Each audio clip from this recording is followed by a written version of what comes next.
Hello and welcome to Michigan Business Talk. My name is Mike Doctor. So good of you to join us today. It is the Rebuild series on Michigan Business Talk. It's a day late. I apologize, but I don't apologize because I had a fantastic day yesterday. And I just want to give a huge shout out to all my friends over at Nutrient Agricultural Solutions in West Michigan. We had an awesome session yesterday talking about accountability and ownership, and going through some different things on how we can take ownership of, for a lot of us, what's going to be kind of the busiest season of maybe our lives coming out of this lockdown here and getting back in the flow of things. So it was a great session. So shout out to them if you're listening. Thank you so much. You guys are an awesome team. I'm looking forward to doing more stuff with you. So if you're new to the podcast, I'm going to do things a little bit different with the format here. What we're going to do is I just want to outline for you a little bit about what we're going to talk about, and then I want to build on some stuff, and then we'll circle back on some different things. The beauty of the time we're living in right now is there's so much stuff that's happening, and sometimes we get lost in things. And I sometimes get lost in all the stuff I want to tell you guys, which makes this seem all kinds of crazy and unstructured. So today we're going to talk about therapy. We're going to talk about the importance of mental health and continue our conversation on that as it relates to rebuilding a business and how things worked there. And we're going to talk about really why we need therapy. We're going to talk about, as business owners and entrepreneurs, what our default sometimes is, at least what my default sometimes is. And we're going to talk about other options for that. And, I think it's going to be really, really, really effective and really helpful to a lot of people who are just going through this process right now and not really understanding how to handle that energy. So I'm excited about it. I'm excited you're here to join us. If you're joining for the first time, definitely check out some of the other episodes. Check out what we got going on for season 2 in the Rebuild series. Check out some of the interviews from season 1. We have a lot of really super cool things that are coming up with Michigan Business Talk. A lot of you who are new and listening are probably listening on Clubhouse. And if that is the case, or listening from Clubhouse, thank you. I appreciate you seeking me out. I appreciate you seeking out my podcast. And I look forward to getting to know you better. Please join the Michigan Business Talk Club and follow the club on Clubhouse so we can stay connected. And we're going to be doing some cool live things in that room around branding, around building your business, around real estate, around all kinds of different stuff. There's some pretty cool people in there, guys. I'm telling you, some pretty heavy hitters in Michigan here that a lot of people don't even know exist. So it's pretty fun to associate with you guys, and thank you for listening again. So a recap of where we've been, right?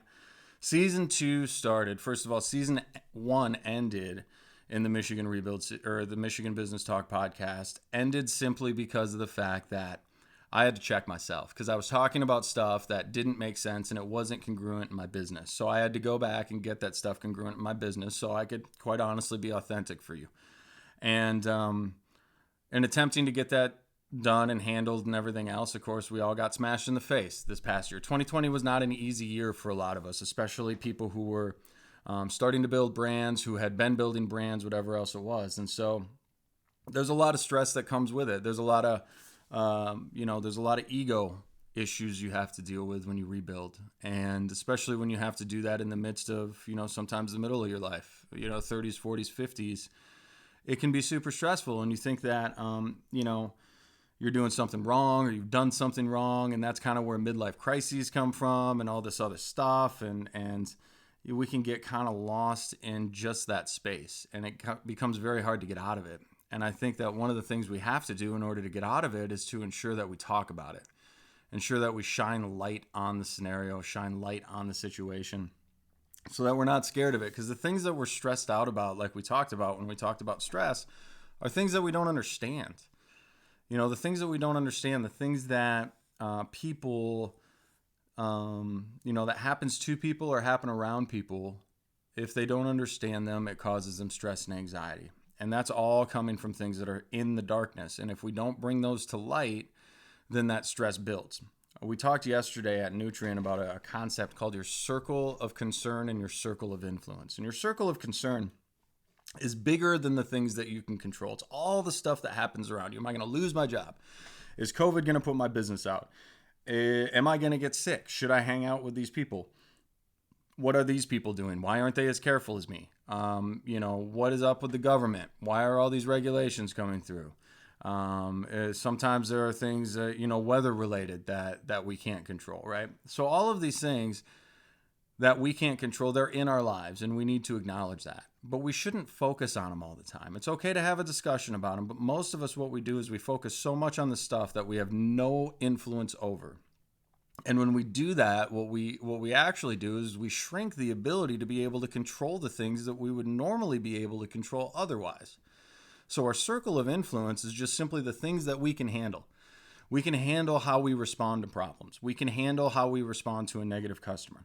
We can handle how on time we are in the morning, how we keep our schedule. We can handle and control how quickly we respond to emails. All of those things we can handle.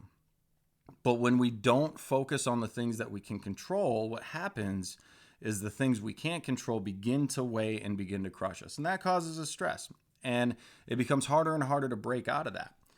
And, I think the reason why it's so important for us to have therapy, again, we're going to talk about, kind of how we got to here, which I just gave you a rundown on that. I want to talk about why it's important that for entrepreneurs and young leaders to have some sort of outlet, some sort of therapy, some sort of anxiety releasing activity, right? It's insanely important for that to happen. So the reason it's important for that to happen, and I talked about this a little bit last week, is business is hard. And leading a business is even harder than business because you're not just worried about your P&L, you're worried about your people. So it's not just making good business decisions, it's making good people decisions. And there's a massive amount of stress that comes with being the person that everybody is looking to. There's a massive amount of stress that comes from being alone in that journey because there's not many people who can relate to you when you're operating at a high level oftentimes. And what it does is it makes you feel even more alone than where we were at before. And so being that we're feeling more alone in an environment where we are forced to seclude ourselves, we're forced to silo, we're forced to be, apart from society for whatever reason, agree or disagree, we are forced to do that. There is a lot of stuff that we have to start dealing with up here. There's a lot of stuff that starts coming out. There's a lot of stuff between our ears with that amazing organ and muscle called our brain that we need to exercise, that we need to understand when we're feeling a certain way, that it's happening as a result of what's going on in our brain and how our brain is perceiving things. And we need to really, truly, fully grasp what our body is telling us about what's happening. Because until we can realize that thing is occurring, whether it's right or wrong, that reaction in our body that's making us feel a certain way, we can't figure out how to correct it or how to actually make it better. So I think it's important, honestly, mental health is an important thing. And it's an important thing that people probably don't talk about as much as they should. And it's become much and much less of a stigma in I think today's world, in my generation specifically. We really grew up with a lot of therapy and talking, and Dr. Phil and the reality shows and the whole deal, right? It was part of our culture. And I think we have a different view on mental health now than we surely did back in the 50s and 60s and 70s. But even now, I think there's still a little bit of a stigma around it. There are probably far more C-level therapy patients quite honestly, C-level addicts than there are individuals who are going through their daily lives and struggle with those things. I really do believe that. And these individuals, because they're so strong and because they're generally speaking perceived as being so incredibly powerful, they're perceived as being above that type of therapy and that type of relief. And quite honestly, nobody's above it. Here's the deal, man. Everybody poops. I was talking to my neighbor about this today. He had said something. Yeah, I found out that you guys knew this guy, and he was a pretty high profile guy, and it doesn't matter because I said to him, look, dude, he's just a dude. He's in my cell phone. I could call him and we could have, drinks and a great conversation, whatever else. It's just a guy. It's just a guy, right? Everybody poops. Everybody, everybody puts their leg on or their pants on one leg at a time, all that stuff. And it's so true. But in the same respect, it's not true, right? Because there is a certain level of respect and authority and admiration that go along with certain people who achieve a certain level of success or impact people or whatever else it is. And it's a lonely journey because it's a lot of weight to carry. And those individuals need to stay healthy. You need to stay healthy if you're a leader because you can't lead your organization unless you're in a good spot. And even if you're making the right business decision, if you're mentally not in a good spot because of some sort of mental health issue, or you're distracted because of some of the remedies you're using to try to alleviate the anxiety, you're putting yourself at risk and you're putting your business at risk for massive amounts of exposure to negative things that could happen to it. A lot of negative culture cancer, and it becomes extremely dangerous. So as we're thinking about why, and I think the biggest thing I want to get across to you is what could it hurt? You hire a business consultant for your P&L. You hire a marketing consultant for your branding and for your imaging. You hire a sales consultant for your sales team. Hire a brain consultant for your brain. Why don't you hire a brain consultant for your brain? Why not? It makes perfect sense. Makes perfect sense. You want to lead, you want the organization to continue to go forward, to continue to go far, you have to do that. You got to set it up that way. And so that's why, guys. That's why. So what's our default? Our default, oftentimes when things happen, and we talked about this last week, our default is to do this, right? To protect ourselves. We don't want anyone to get to us. We're not going to let anybody in. We're going to seclude ourselves. We're going to think through it. We're going to handle it on our own, whatever else it is. And a lot of times what we think we need to do when we do that is we've experienced some sort of trauma or we've experienced some sort of frustration or whatever else it is. So we've earned ourselves a little bit of blow off some steam time, right? A little bit of, I'm going to make these decisions and you can't say anything because all the stress and anxiety is in my life. So what happens when we get stressed out, what happens when catastrophe sort of affects us is we get selfish. We get selfish because we don't want to hurt anymore. And we look towards things that make us feel better instantly. Within the seconds, minutes, we don't have hours to waste. We don't have days to waste. We're in a world of instant gratification. And everybody has their certain things, right? Some people drink. Some people consume cannabis. Some people consume drugs that are considerably harder than that. Some people clean their house. Some people go to the gym. Some people scrub their oven, right? Whatever it is that you do, that's your default. That's your default. And you do it because it makes you feel better at that time. Some people just explode and they get super destructive, right? Physically, mentally, emotionally destructive to those around you. Other people, they have a considerably less drastic way to approach the situation that they still think is healthy. Well, I'm going to just clean my oven and scrub and scrub and scrub and scrub and scrub. Or I'm going to go wax my car and wax and wax and wax and wax and wax. I knew a guy, a mentor of mine, who, and this was actually, I thought a pretty good one. Whenever he got really super angry or super really upset when he was young in his journey, and he's a pastor, and he's told this story from stage. I'm not going to say his name, but I know that I can share it with you. He used to go out to this garage, and he had this support pipe, a structural support beam in his garage, just this pipe that he would go and he'd take this wrench and he'd just beat the wrench against the pipe over and over and over and over and over again until he could work it out. That was back before therapy was acceptable. Right? That was back before all that stuff was okay for you to do. And everybody has their method. And sometimes our methods are okay. Sometimes they're constructive, right? Sometimes going for a run is a good thing, right? Sometimes exercise is a good thing.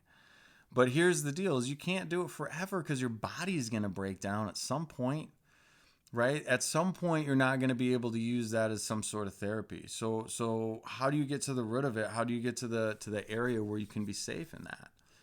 Because these habits can get destructive, and I dare bet you that as we've gone through this quarantine in 2020, when we couldn't see each other and we couldn't get together, we couldn't support each other, we couldn't go through our daily habits and our daily regime, I almost guarantee you that there were more people who picked up an addiction that they used to have under control or they used to have support for, or they were in recovery from, than people who actually stepped into the path of recovery. I bet people went farther and farther away from health and closer and closer to destruction and a snowball that just gets out of control.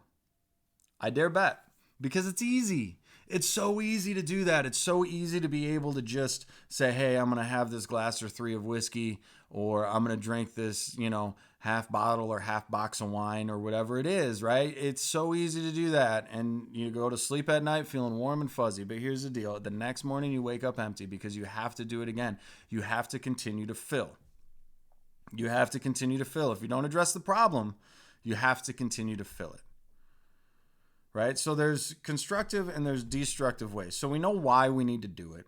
We know what our default is. Our default is destruction, right? Our default is destruction. So what are some constructive options? What are some other options that we can take advantage of? Well, there is traditional therapy, right? There's traditional therapy. You can have a session with a therapist, which I think is extremely productive. I don't think that all therapists are created equal. I've had some really good ones and I've had some really bad ones. And I think it's important to try a couple. I don't think that you should go and have a therapy session with somebody and then just have only that one session. I mean, if you're an executive coach or a business coach, or if you're a leader of any kind and you're coaching people, you know that if you just have one conversation with somebody, you can't expect overnight lasting results. You might get a little bit of motivation, but you can't expect overnight lasting results, right? And so it's important to understand who it is that you're getting the advice from, just like with our other mentors in life, right? So I think that there's traditional options of doing that, going to therapy, getting, and some of us, quite honestly, some of us just have imbalances in our brain. I think we're all over medicated and we're all over prescribed, and I think we self-induce that. But I do believe that there are people who legitimately have issues and they legitimately have problems that they can deal with and need to deal with, that only medication to help them will suffice.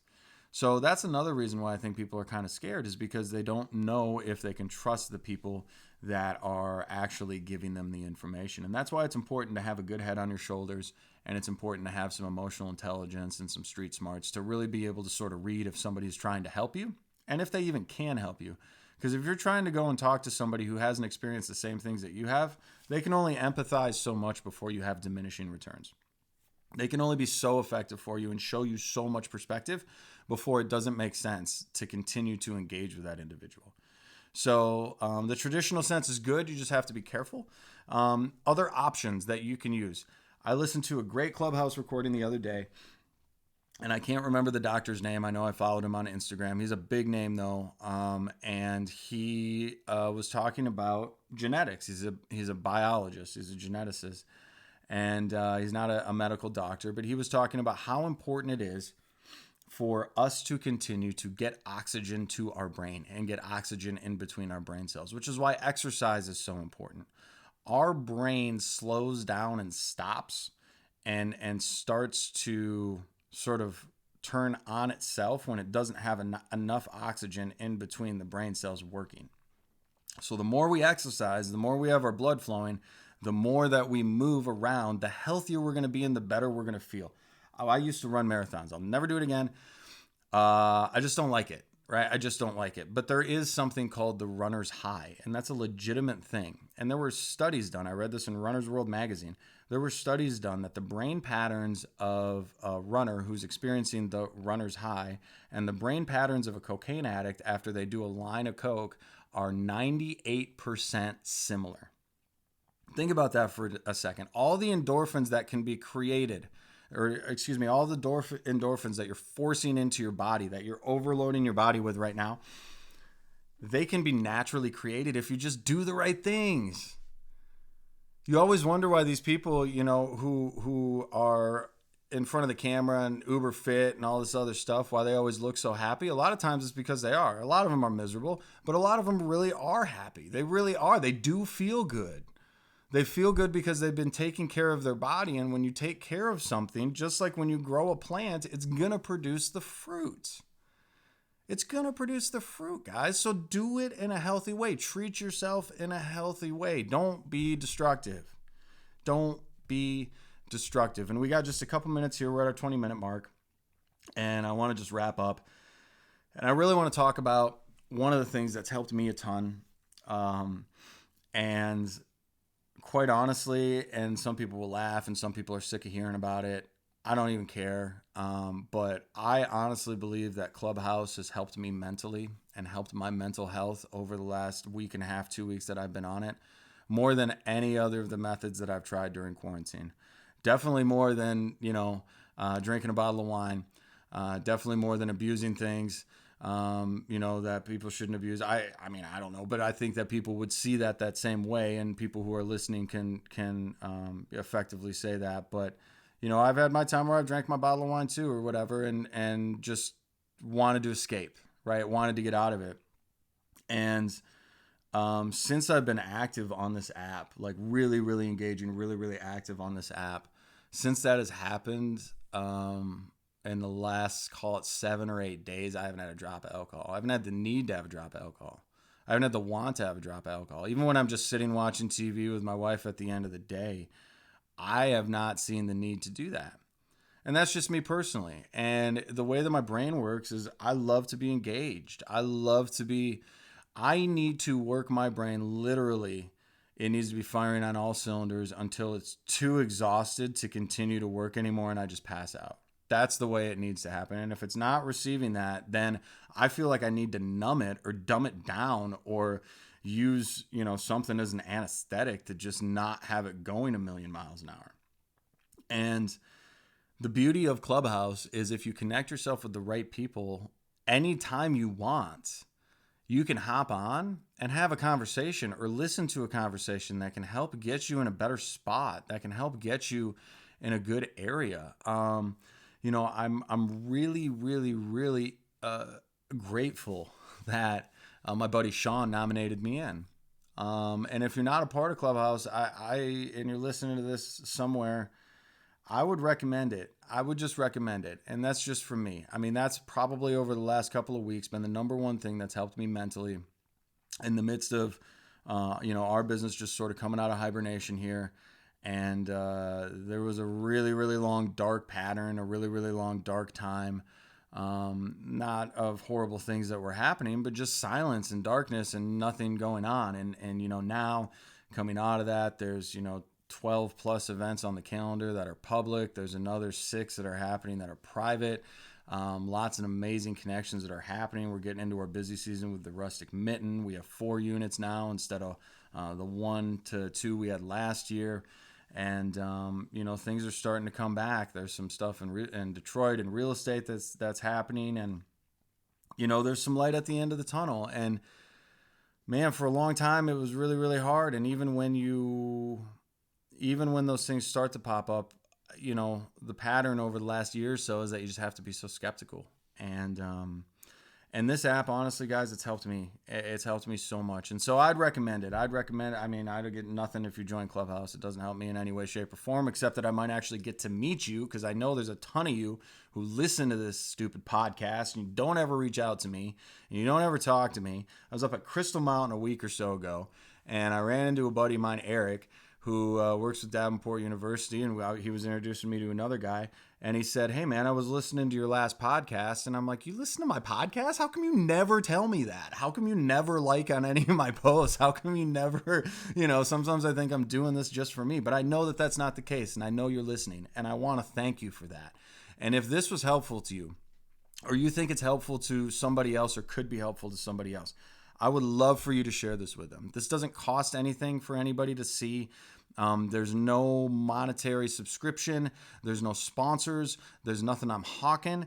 I just want to give good, valuable information, and I want it to help people. So if this has helped you or you think it can help somebody else, please, please, please pass it on. We will be having more resources that I think can help people through the Michigan Business Talk brand and platform as we continue to grow and as things continue to rock and roll. But I hope that was helpful, guys. Look, we need therapy. Here's why. There's a lot of stuff that's going on in our lives, and if we want to operate at the highest possible level that we can operate and operate at the level that we were created to operate, we need to have somebody to bounce something off of, and we need somebody who can help give us perspective. And the only way to have somebody give us perspective is by talking to somebody who's been through things that we haven't been through or has already been through the things that we're going through. That's why mentorship and coaching is so important. You can think it's a scam, it's not. Right? So our default is to go to bad habits. Do stupid things, and that can be destructive. So what do we want to do? We want to look at traditional sources of therapy, find a good therapist. We want to make sure that we're relating to that person, that they actually can help us. We want to exercise more. We want to get out in the sun. That's another thing I forgot to mention. If it's sunny outside, my goodness, seasonal affective disorder is a real thing. Ask anybody in Michigan or the Midwest during the winter months, right? It's a real thing, right? So get out there, get outside, enjoy life, hug your family, take a deep breath of crisp Michigan spring air, baby. Let those allergies flourish. My name is Mike Doctor. Thank you for listening. It's Michigan Business Talk. I love you guys. Have an awesome day. And we'll see you on Clubhouse. Connect with me. Follow the club.